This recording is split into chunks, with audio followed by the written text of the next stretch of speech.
ದಶಕಗಳ ಹಿಂದೆ ಮೈಸೂರು ಜಿಲ್ಲೆಯ ಕಾಳೇನಹಳ್ಳಿ ಗ್ರಾಮದ ಬಳಿ ಆದರ್ಶ ಶಾಲೆ ಹಿಂಭಾಗದ ವಿದ್ಯಾರ್ಥಿನಿಯರಿಗೆಂದು ಆರಂಭಿಸಲಾದ ವಿದ್ಯಾರ್ಥಿ ನಿಲಯ ನಿರ್ಮಾಣವಾದಾಗ ಅವಾಗ ಹೇಗಿತ್ತು ಇಂದಿಗೂ ಅದೇ ಸ್ಥಿತಿಯಲ್ಲಿ ಇದೆ.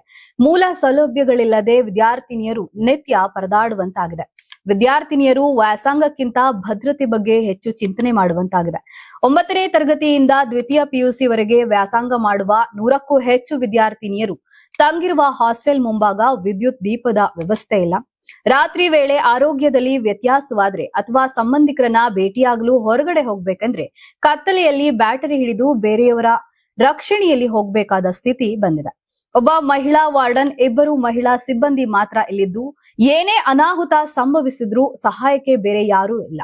ಸಂಬಂಧಪಟ್ಟ ಅಧಿಕಾರಿಗಳು ಹಾಸ್ಟೆಲ್ ಸುತ್ತಮುತ್ತ ಬೀದಿ ದೀಪ ಅಳವಡಿಸಬೇಕು, ಕಾಂಪೌಂಡ್ ನಿರ್ಮಿಸಿ ಅಗತ್ಯ ರಕ್ಷಣಾ ಸಿಬ್ಬಂದಿ ನೇಮಕ ಮಾಡುವಂತೆ ವಿದ್ಯಾರ್ಥಿನಿಯರು ಹಾಗೂ ಪೋಷಕರು ಮನವಿ ಸಲ್ಲಿಸಿದ್ರು ಸ್ಪಂದಿಸಿಲ್ಲ. ಸಿಸಿಟಿವಿ ಕ್ಯಾಮೆರಾ ಹಾಸ್ಟೆಲ್ ಒಳಗಡೆ ಮಾತ್ರ ಅಳವಡಿಸಿದ್ದು ಹೊರಗಡೆ ಇಲ್ಲದ ಕಾರಣ ಯಾರಾದ್ರೂ ಅಪರಿಚಿತರು ಬಂದ್ರೆ ನೋಡಲು ಮಹಿಳಾ ಸಿಬ್ಬಂದಿಯೇ ಹೊರಗೆ ಬರಬೇಕಾಗಿದೆ. ಈ ನಡುವೆ ದೊಡ್ಡೇಕೊಪ್ಪಲು ಗ್ರಾಮ ಪಂಚಾಯಿತಿಯವರು ಹಾಸ್ಟೆಲ್ ಮುಂಭಾಗ ನರೇಗಾ ಯೋಜನೆಯಡಿಯಲ್ಲಿ 50 ಅಡಿ ಮೋಟು ಗೋಡೆಯಂತೆ ಕಾಂಪೌಂಡ್ ನಿರ್ಮಾಣ ಮಾಡಿದ್ದಾರೆ. ಆದರೆ ಇದು ಅವೈಜ್ಞಾನಿಕವಾಗಿ ನಿರ್ಮಿಸುವುದರಿಂದ ಪ್ರಯೋಗಕ್ಕೆ ಬಾರದಂತಾಗಿದೆ.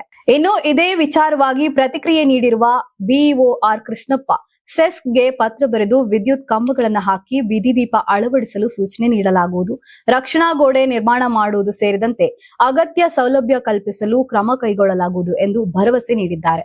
ನೀವು ಸಣ್ಣ ಆಗ್ಬೇಕಲ್ವಾ? ಅದು ಒಂದು ಉತ್ತಮ ಆಹಾರದಿಂದ ಸಣ್ಣ ಆಗ್ಬೇಕಲ್ವಾ? ಪ್ರತಿದಿನ ನಮ್ಮ ಜೀನಿ ಸ್ಲಿಮ್ ನ ಯೂಸ್ ಮಾಡಿ ಯಾವುದೇ ಸೈಡ್ ಎಫೆಕ್ಟ್ ಇಲ್ದಂಗೆ ನೀವು ಸಣ್ಣ ಆಗ್ತೀರಾ.